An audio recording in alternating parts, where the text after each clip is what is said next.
श्री राधा कृष्णाभ्याम नमः।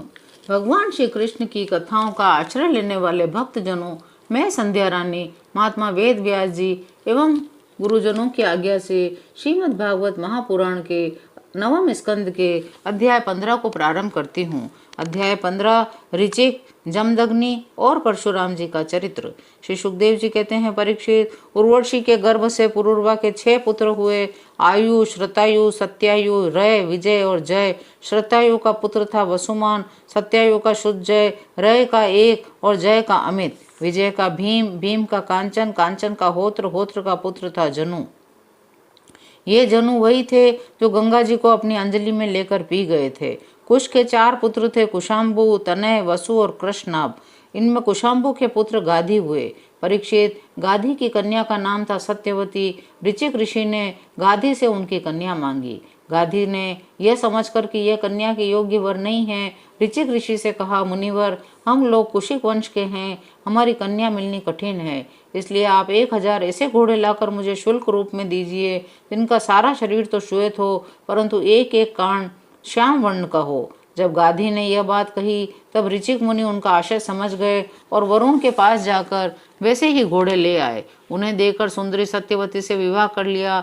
एक बार महर्षि ऋचिक से उनकी पत्नी और सास दोनों ने ही पुत्र प्राप्ति के लिए प्रार्थना की। महर्षि ऋचिक ने उनकी प्रार्थना स्वीकार करके दोनों के लिए अलग अलग मंत्रों से चरु पकाया और स्नान करने के लिए चले गए। सत्यवती की माँ ने यह समझकर कि ऋषि ने अपनी पत्नी के लिए श्रेष्ठ चरु पकाया होगा, उससे वह चरु मांग लिया। इस पर सत्यवती ने अपना चरु माँ को दे दिया और माँ का चरु वह स्वयं खा गई। जब ऋचिक मुनि को इस बात का पता चला, तब उन्होंने अपनी पत्नी सत्यवती से कहा, तुमने बड़ा अनर्थ कर डाला। अब तुम्हारा पुत्र तो लोगों को दंड देने वाला घोर प्रकृति का होगा और तुम्हारा भाई एक श्रेष्ठ ब्रह्मविद्ता होगा। सत्यवती ने ऋषि मुनि को प्रसन्न किया और प्रार्थना की, स्वामी, ऐसा नहीं होना चाहिए। तब ऋचिक मुनि ने कहा, अच्छी बात है, पुत्र के बदले तुम्हारा पौत्र वैसा ही प्रकृति का होगा। समय पर सत्यवती के गर्भ से जमदग्नि का जन्म हुआ। सत्यवती समस्त लोगों को पवित्र करने वाली परम पुण्यमय कौशिकी नदी बन गई। रेणु ऋषि की कन्या का थी रेणुका। जमदग्नि ने उसका पाणी ग्रहण किया। रेणुका के गर्भ से जमदग्नि ऋषि के वसुमान आदि कई पुत्र हुए। उनमें सबसे छोटे परशुराम जी थे। उनका यश सारे संसार में प्रसिद्ध है। कहते हैं, हे वंश का अंत करने के लिए स्वयं भगवान ने ही परशुराम के रूप में अंशा अवतार ग्रहण किया था। उन्होंने इस पृथ्वी को 21 बार क्षत्रियहीन कर दिया। यद्यपि क्षत्रियों ने उनका थोड़ा सा ही अपराध किया था, फिर भी वे लोग बड़े दुष्ट, ब्राह्मणों के अभक्त, रजोगुणी और विशेष करके तमोगुणी हो रहे थे। यही कारण था वे पृथ्वी के भार हो गए थे और इसी के फलस्वरूप भगवान परशुराम ने उनका नाश करके पृथ्वी का भार उतार दिया। राजा परीक्षित ने पूछा, पर भगवान अवश्य ही उस समय के क्षत्रिय विषय लोलुप हो गए थे, परंतु उन्होंने परशुराम जी का ऐसा कौन सा अपराध कर दिया जिसके कारण उन्होंने बार बार क्षत्रियों के वंश का संहार किया। श्री सुखदेव जी कहने लगे, परीक्षित, उन दिनों हे वंश का अधिपति था अर्जुन। वह एक श्रेष्ठ क्षत्रिय था। उसने अनेकों प्रकार की सेवा करके भगवान नारायण के अंशा अवतार दत्तात्रेय जी को प्रसन्न कर लिया।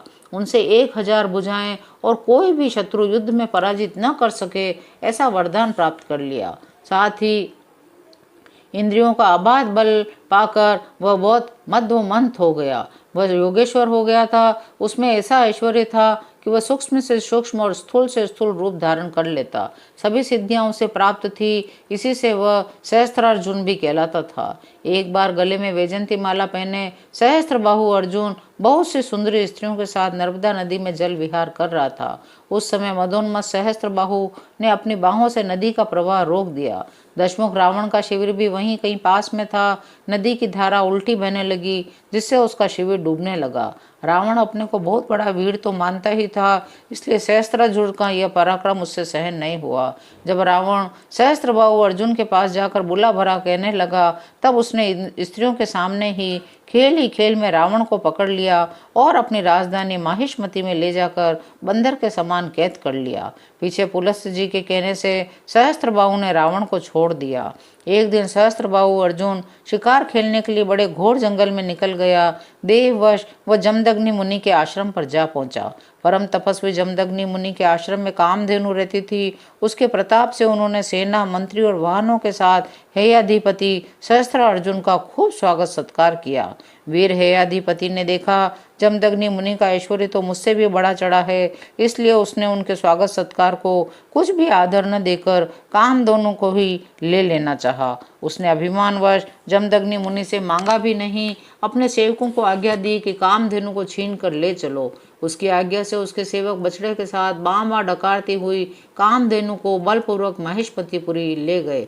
जब वे सब चले गए तब परशुराम जी आश्रम पर आए। उसकी दुष्टता का वृतांत सुनकर चोट खाए हुए सांप की तरह क्रोध से तिल मिला उठे।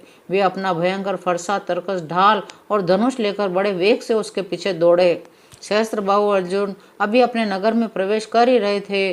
उसने देखा परशुराम जी महाराज बड़े वेग से उसी की ओर झपटे आ रहे हैं। उनकी बड़ी विलक्षण झांकी थी। वे हाथ में धनुष, बाण और फरसा लिए हुए थे, शरीर पर काला मृग चर्म धारण किए हुए थे और उनकी जटाएं सूर्य की किरणों के समान चमक रही थी। भगवान परशुराम ने बात की बात में अकेले ही उस सारी सेना को नष्ट कर दिया। भगवान परशुराम जी की गति मन और वायु के समान थी। बस वे शत्रु की सेना काटते ही जा रहे थे। हेयाधिपति अर्जुन ने देखा कि मेरी सेना के सैनिक उनके धनुष, ध्वजाएं, ढाल भगवान परशुराम जी के फरसे और बाणों से कट कट कर खून से लथपथ रणभूमि में गिर गए हैं। तब उसे बड़ा क्रोध आया। वह स्वयं भिड़ने के लिए आ धमका। उसने एक साथ ही अपनी 1000 भुजाओं से 500 धनुषों पर बाण चढ़ाए और परशुराम जी पर छोड़े। परंतु परशुराम जी तो समस्त शस्त्रधारियों के शिरोमणि ठहरे। उन्होंने अपने एक धनुष पर छोड़े हुए बाणों से ही एक साथ सबको काट डाला। अब हेयाधिपति अपने हाथों से पहाड़ और पेड़ उखाड़कर बड़े वेग से युद्ध भूमि में परशुराम जी की ओर झपटा। तब परशुराम जी ने अपनी तीखी धार वाले फरसे से बड़ी फुर्ती के साथ उसकी सांपों के समान सहस्त्र भुजाओं को काट डाला। जब उसकी बाहें कट गई तब उन्होंने पहाड़ की चोटी की तरह उसका ऊंचा सिर धड़ से अलग कर दिया। पिता के मर जाने पर उनके 10,000 लड़के डर कर भाग गए। परीक्षित, विपक्षी वीरों के नाशक परशुराम जी ने बछड़े के साथ कामधेनु लौटा ली। वह बहुत दुखी हो रही थी। उन्होंने उसे अपने आश्रम पर लाकर पिताजी को सौंप दिया।